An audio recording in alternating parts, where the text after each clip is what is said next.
And Keith from Kansas City in Missouri has a question for Sam. When you're sculpting a character, does artwork such as Paul Bonner's depiction of Love Turon make your job easier or harder?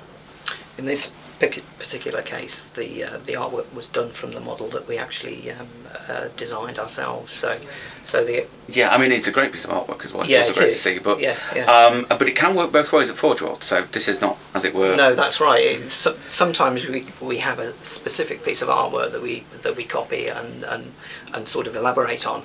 Whereas in this particular case, again, ideas from Al and we sat down, worked that out, and then the artwork was done from the figure once the figure was completed. And again, you get that great thing where the end product exceeds your expectations. Yeah, so it's because the artwork is lovely, isn't it? It's very good. A lot of people again would like to come back to sort of the design philosophy behind the new look of the Astral Claws. Darren John from Akita, he would like to know, is there anything in particular that inspired you? Anything from the sort of Mesopotamian influences, things like that? Well, this is where I get to sound like a crazy man again. When I was doing the Astral Claws, I sat down thinking about what they were, and if you wanted them in a nutshell, obviously they and Huron himself are indivisible in some ways in terms of story and plot.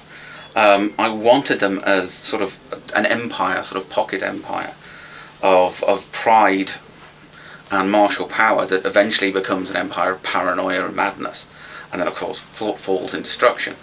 And given that the Space Marines are really slightly demigod-like in many ways, obviously they are physically superhuman, they're long-lived, they are lords of battle.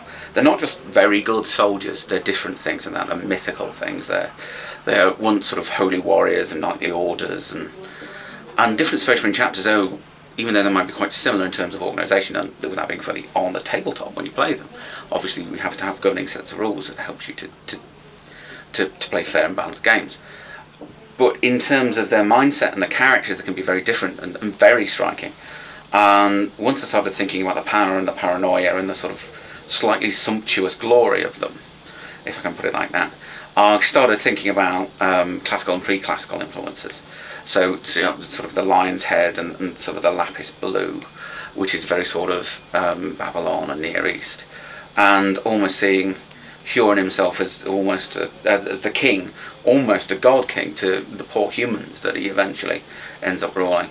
And of course then you end up with, if you like, a slightly metaphorical war of the gods between the different Space Marines. So I kind of try to set that epic stage with them. I think that was one of the things that we... After listening to you then, you can understand why we end up with figures like we end up, because the way Al's brain works is it's just great. I'm glad you think so. But yeah, but obviously as well you've got to try and be distinct and striking with them. And once we got over the initial hurdles of deciding exactly who and what the Astral Claws were, things get easier, because if you've made a very strong image and feel for them, the rest of it gets a lot easier. It does, that's right. If you've got a strong direction in which to go, you can then... And I had to, as it were, do it many times for the different chapters inside what became the two books, which is incidentally my fault, in that it was meant to be one book. So I do apologise to anybody that was, really didn't want two Space Marine books in a row. It was me, I wrote too much. So feel free to castigate me at an event that I appear in for the company.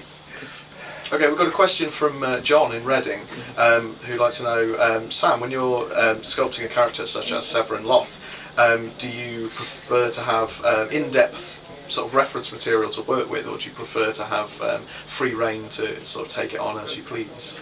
I've got to be honest, it does depend on what figures I'm sculpting. With Severin Loth, it came quite naturally with him. There was a certain picture that I saw in one of the codexes which worked really well. So I took that and elaborated on that and brought more detail into that, and the same with the Honour Guard, that's how it worked. But me personally, I do prefer quite a strict brief, or a very strong idea, a very strong point to put me in the right direction. Usually then I can run with it, but as I say, with Severin Loth it was quite straightforward, because I knew how I was going to go with that particular one. Okay, and a few people are wondering about sort of real-world influences on sculpting, especially for the characters. And Darren from Melbourne wonders if you used any specific person as a reference for Luft-Huron. He seems to think he looks a lot like a young Arnold Schwarzenegger.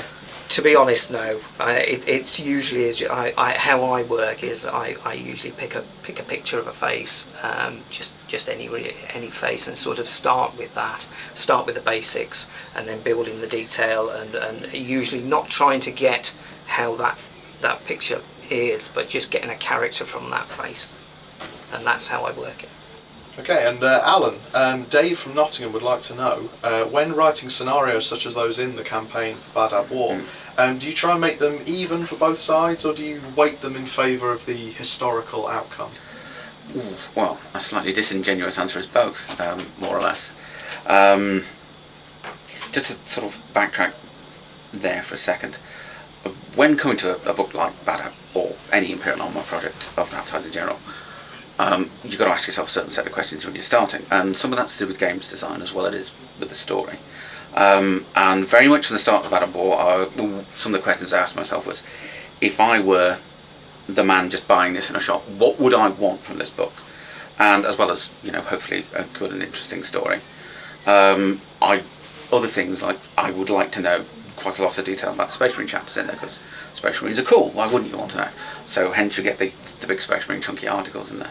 But the other thing I wanted, importantly, was the ability for people who pick up the book to play their own version of the Badab campaign, but not in a restrictive way, not in a way that it's sort of the historical reenactment, but more of a way of you can have your own fun, and there's room for your own imagination and your own exciting stories inside the sort of the wider Badab narrative, and that feeds right into the games design element. So there's a campaign system which is balanced, but broadly follows the historical outline of the plot, because that's what ties it together.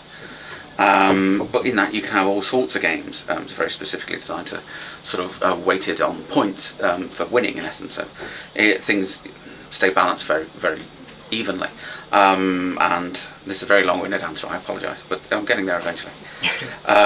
One of the things we did, for example, for the campaign was the campaign playtest, where I basically locked several of my friends in a room and refused to let them out till they did the playtesting for me, along with me going along. So everybody got to play a bit of the Badab War, we'll play one of the characters and stuff, and everybody got their own character, who eventually made them into the books as well, in altered and more balanced forms. And as part of that big playtest, I would come up with very specific scenarios and missions and setups based on the story, and some of them work better than others. And the sort of rendering those down gave me the specific missions to put into the Badab War campaign. And their goal is to be fair, but not necessarily balanced, which might sound tricky, but what that means is it's fun for both sides, but they may not be equal, because at the story side of it, it's not equal. I mean, these aren't tournament games, it's not a level playing field in that sense, but both sides have to have a chance to win, so it's a balancing act. To give you an example off the top of my head, in 9, Imperial Armour Volume 9, there's a mission called The Massacre at Bellerophon's Fall, which relates to a part of the story where the command structure of the Mantis, the Marines Errant are ambushed by the Mantis warriors. Now the scenario reflects that, and it's a bad day to be a Marines Errant. But at the same time, you don't have to wipe the enemy out as much as survive. So it's fair in that sense, where it's not a level playing field for a battle. Hopefully that makes some sense.